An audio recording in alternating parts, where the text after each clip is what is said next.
morning, good morning. It's 8:30 today.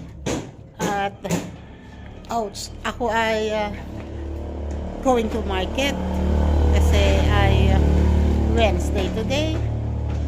At katulad ng dati, it's market day. Saan mo gagamitin yan? Saan mo gagamitin? Ay, dapat dito yung hugas na sabunin ng kukuskusin na sabon. Kukuskusin tatay ng tinanggal mo na yung sabon, yung plastic. Ayan, at tatay nagkukuskus ng ewan ko kung ano yung kinukuskus niya doon. Wait sa e-bike. Yan, pakita ko sa inyo ang ginagawa dito sa bahay ni ate. Ayan, naglalagay sila ng forma nung biga. Lalagyan ng manipis na biga lang daw dyan para tumibay ang dingding. And yan, kagulo kay ating bahay. Yan ang pinto. Yan ang main door. And then eto ay bintana. Yan, pipinisin na nila yung bintana. Nalagyan na ng pinakahamba. Nilagyan na ng bakal. And yon. So pagkatapos yan lagyan ng forma ng mga takip na ganyan, ay maghahalo naman sila ng simento and lalagyan, bubuhusan na. Ako naman ay mamamalengke. Ay, ang suot kong tsinelas ay panloob. Saan ka ba naman nakaalam, tita?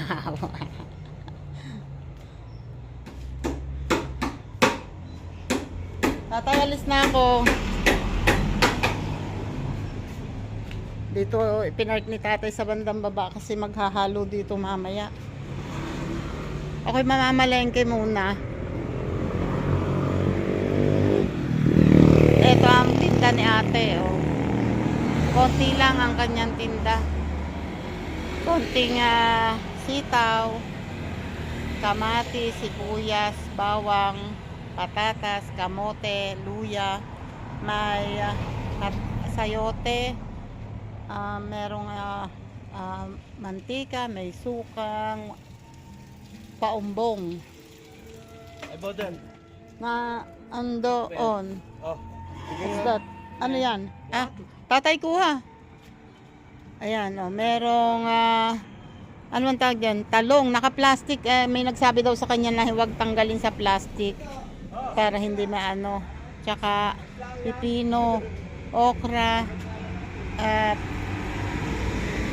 ano ang tawag dyan? Repolyo, may kalabasa. Marami din namang klase, may kalamansi. Tagko-konti nga lang kasi hindi siya nakapag ng madami pati. At isa po, unang-una wala namang puhunan. Pangalawa ay lalo na yung mga gulay madaling malanta. Pag nalanta hindi na masyadong nabibili, kaya konti-konti lang. Tapos yan, meron na rin siyang konting ganyan. Kasi may nakikiusap sa kanya, magtinda ka nga ng ganun para pagbili namin ng gulay, meron na. So, ayan. Tapos may tuyo. Isa na pala ang tuyo. Ayan, tuyong kamyas, mga ganyan. Isa na pala ang tuyo niya, so pwede na ako ulit bumili ng tuyo. Okay. Binatog? Yung binatog, yung binatang. Anong mais?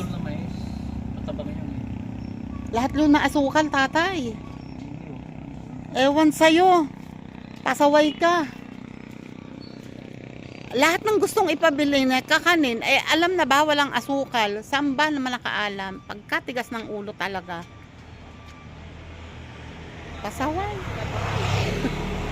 Ako'y mamamalengke muna pagkaagang nakakainit ng ulo.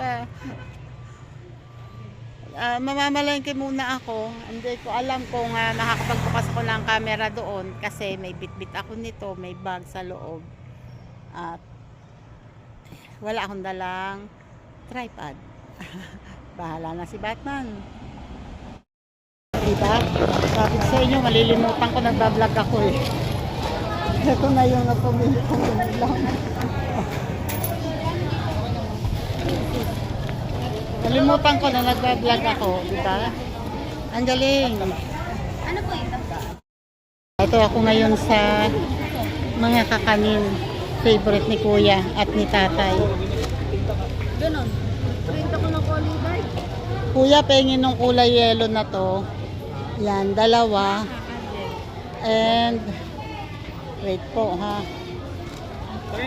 Yun pong sapin-sapin.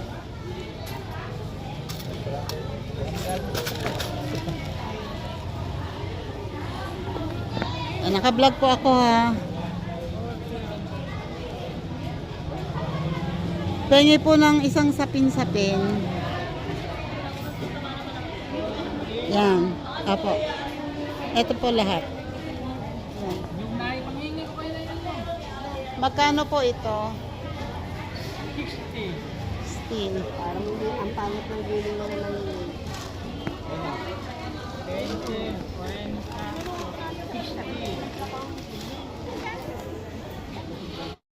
Ito na ako sa bahay. And, ayun o, may halo na sila dito. Magbubuhos na sila. At, yung dala ko, kinuha na ni Tatay yung isa. Gumulong naman ako pababa dun sa ilog. Gumulong na ako gano'n. Tagi niya ako. Habol ako. Oh, Tumatakot niya ako gumulong ito. Hindi ako nakakapit sa puno ng gabi. Hindi ako aalis. okay. We're here. I'm here pala. I'm here. Ouch. Ako din. Ups, ang aking pinamalengke. Ay, eto na. Oh my God.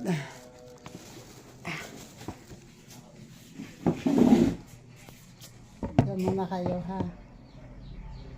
Ang aking pinamalengke, aking aayusin. Kasi, bumili ako ng isang patola.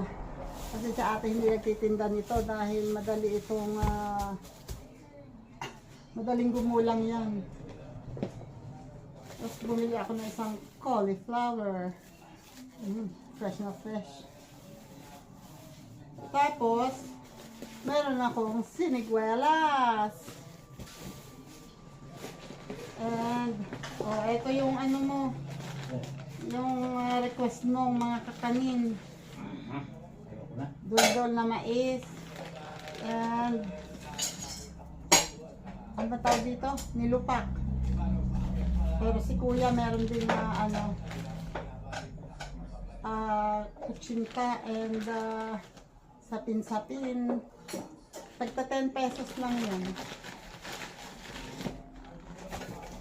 Tapos bumili ulit ako ng bigas namin.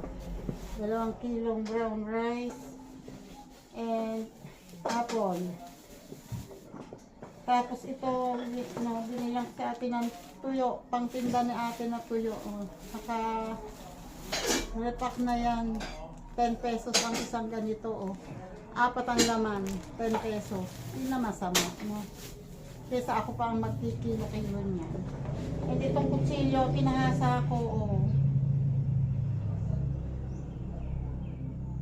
Parang hindi pa rin ganun katalim. Yeah. May pinabasyadahan mo pala kasi dapat isa lang eh. Abay, sabi ko pakilagyan ng basyada, pakidagdagan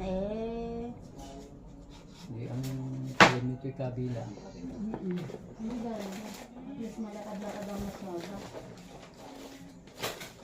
And ito ang aking mga isda. Tumili ako ng tokwa and daing na bangus, ulo ng pink salmon, pang sinigang. At ito yung request ni Tatay na hipon. Ilang piraso. Pusit! Eto may pusit. Ayaw ko ng hipon. Dito hindi ako nang kakain ng hipon. Sabi mo kasi hipon eh. Pusit na pang-ihaw. Oo, sabi mo pusit tsaka hipon. Ang hipon. kayo ng tahong. Ang hipon-hipon Okay, salamat po sa inyo. Mamaya, babalik ako. Okay, salamat po sa inyong lahat. Thank you po sa mga sumama sa akin. Pasensya na, hindi nga ako masyado nakapagbukas ng camera sa palengke. Kasi ay, busy na. Nakalimutan ko rin na nagbablog ako. Ayan, basta ganun lang naman ako mamalengke. And thank you. Bye-bye, maglilinis muna ako nitong mga pinamalengke ko. Bye-bye po, salamat.